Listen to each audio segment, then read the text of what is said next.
Everyone, Radhe Radhe.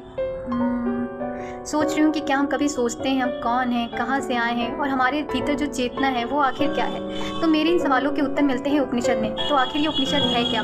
उपनिषद वेदों का अंतिम भाग है। उपनिषद शब्द का अर्थ है गुरु के पास बैठकर ज्ञान प्राप्त करना।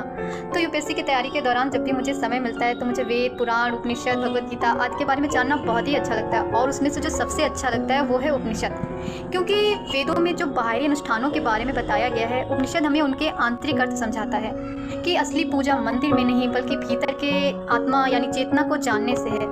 तो चलो आज बात करते हैं ऐसे एक महान उपनिषद के बारे में, ऐत्रेय उपनिषद के बारे में।